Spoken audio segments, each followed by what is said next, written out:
In this video, I'm talking to the people who actually struggle with time management. I'm talking to the people who feel overwhelmed, who feel busy, who feel like they spend too much time on their phones, who have tried time blocking, who have tried categorized to-do lists, and like, yeah, it's helped, but he hasn't quite done it. That's who these 7 time management rules are for. Starting with rule number 1. I was talking to my friend the other day and she wanted to declutter her house, but she was like, every time I think about it, I'm like, oh, like I'd have to do all of this stuff. It would be such a project. It would take so much time. And that is an example of rigid thinking. Something that anyone who struggles with time management probably also struggles with. It's almost like there's a worm in your brain telling you that you have to do every single task in full. You can't just do a little bit here and there and let that add up to a lot of progress. You have to buckle down, which is why this rule is to constantly be asking yourself, what is the smallest, tiniest, safest action that I can take? The action you take could be so laughably small, but it doesn't really matter because this rule isn't necessarily about being more productive. It's about teaching your brain that firstly, tiny actions add up. You can live a full life that is slow and full of tiny little actions that got you to your goals. You do not need to buckle down. It's also about creating a better relationship with getting things done. If you're trying to force yourself to buckle down every single time there's a task in front of you, of course your brain is going to start treating getting things done like a threat. When you drop mental rigidity and go back to asking yourself that question, you will start to create a better relationship with productivity, with time management, with getting through stuff. Because you'll start to feel like you're working with your brain instead of against your brain. Rule number 2. This is one of the most like trite sounding rules. Like you'll hear it and you'll be like, okay. But when you actually do it, you'll be like, oh, this is life-changing for lack of a better word. And that is to pause and decide what you are doing next more regularly. People that don't pause and decide intentionally what to do next regularly slide through their days. And when you slide through your days, you do 2 things. Firstly, you take fake little breaks throughout your days. So you'll take these breaks, these rests for your mind. But actually, part of you will feel guilty that you're not getting stuff done because you did not pause and decide to take that break. Same goes for the stuff that you get done. You might slide into doing tasks, but because you didn't pause and intentionally decide to do those tasks, part of you will be like, am I doing the right task? And that uses up your cognitive resources. I promise you, if 5 times a day you just sit and go,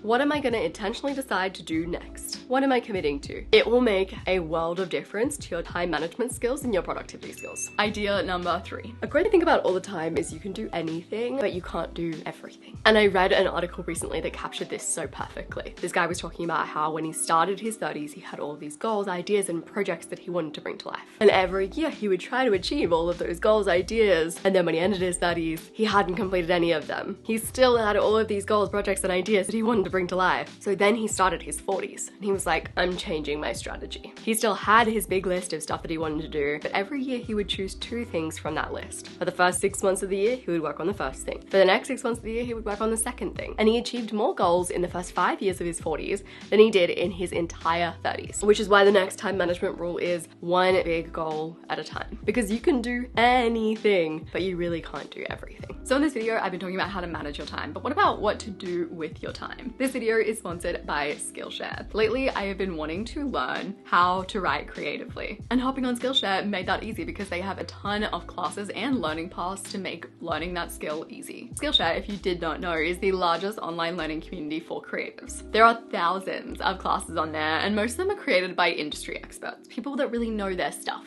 On Skillshare, they have classes in film, illustration, design. There are freelance classes, productivity. There are classes on how to use Notion. Ali Abdaal has a ton of classes on there. You can use Skillshare to take not only your career to the next level, but also your creative hobbies to the next level. You can use it to learn how to start a side hustle. There was a whole class on how to start an Etsy shop on there. So I ended up getting on Skillshare and doing a creative writing bootcamp by Myla Goldberg, which was so fun because clearly like she knows her stuff and she was so passionate, so enthused throughout the class. I have no idea when it comes to creative writing, so I felt like I learned a bunch, and it was super actionable like all of the classes on Skillshare. So she shared actual activities that you could do to implement whatever she was teaching you. Skillshare makes it easy to turn the things that you want to do into things that you can actually make happen. You can learn from people who have done it before you. They can give you really actionable and doable steps to take to bring your thing to life. The first 500 people to click the link down in the description below will get a 1-month free trial of Skillshare so that you can get started today. Use that link down in the description below. Idea number 4. So I came across a clip of a famous writer the other day. I wish I could find the clip, but he was a successful writer. He shared his daily routine, which was something like wake up late, procrastinate, finally start working about 4 p.m., write a few few thousand words, sleep. His daily routine looked nothing like what we are sold. There was no time blocking involved. He wasn't making intense to-do lists. He wasn't doing any of the things that we're taught that we're supposed to do in order to be successful. And yet there he was, being very successful. And in books like Daily Rituals, a book that documents the rituals of all of the very successful, great thinkers and doers in history, you'll find that many deeply productive people have literally never time blocked or color coordinated their calendar in their lives, which is why the next rule is to question all productivity advice, especially productivity advice that points to external solutions to your problems. If you actually struggle with getting things done, you struggle with productivity, like you've tried the time blocking, you've tried external solutions, to-do list hacks, and those things are not solving the problem for you, the problem is internal. External solutions can help, but it's not the lack of time blocking that is in your way. It's your inability to manage the internal resistance you feel towards tasks. It's the mental inflexibility. It is the internal stuff that needs your attention. And if you keep on banging your head against the wall, applying external solutions to internal problems, you could make things worse for yourself. So question all productivity advice, including any advice that I give, to make sure that it's actually right for you, that it's the right fit for your brain. Idea number 5. If every day or every week you're creating a to-do list, and then every day or every week you aren't finishing that to-do list, it's leaving you feeling disheartened. You're gonna start to lean into learned helplessness territory. You're going to start to feel like you are overwhelmed and busy, even if you're not,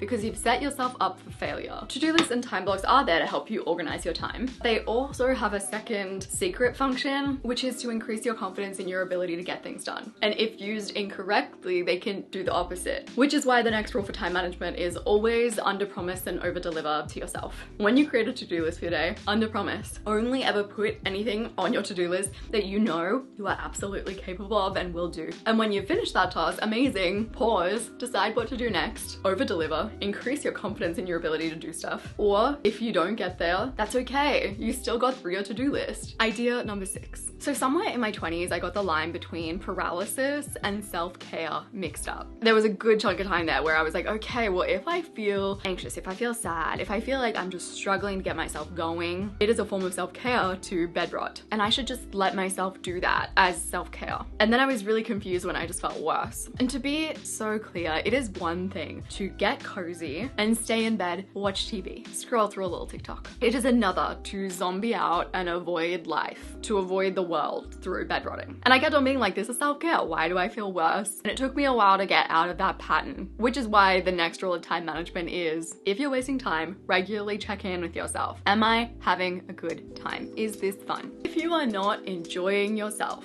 while you bed rot, scroll, binge watch, it's not really self-care. If it's not making you feel good, it's not self-care. So to turn this into a very actionable if-then rule, if you are scrolling, watching TV, any of the other things, intermittently be asking yourself, am I having fun? Am I getting what I want out of this? Is this a good time for me? Does this feel like self-care? If you struggle with procrastination, this is such an important and life-changing rule for you to start following. Idea number 7. So the number one obstacle for most people getting things done is the feeling of resistance. The feeling that you get when there's a task in front of you that needs to get done, but you just don't want to do it. And your inner reaction to that resistance will determine how productive you are and how stressed out you feel. If immediately when you feel resistance, your brain goes like, I don't want to feel that, your time management skills are gonna suck. Getting things done will always feel hard. If your brain notices that feeling of resistance and it goes, interesting, it gets curious, it watches that feeling as it moves through you. It doesn't overanalyze it doesn't make it mean something about you, it doesn't overthink it. Getting things done will start to feel a lot easier, which is why the next time management rule is, if you feel resistance, have a practiced reaction. This is something I've talked about a bit in my content. I will have a video linked down below that talks about emotional regulation strategies that you can use when you experience resistance to help you get a sense of what to do when you experience resistance. I mentioned earlier that if you want to stop wasting time, you need to pay attention to how you feel while you are wasting time. But I didn't really talk about how to use that to train your brain to waste less time, which is something that I do in my video on how to stop wasting time. It's going to be linked on the screen as well as down below. I really deep dive into how that works. This is one of my favorite concepts that has been personally life-changing for me. It's really impacted how I spend my free time in my life. Either way, whether you watch that video or not, I appreciate you so much, and I will see you soon.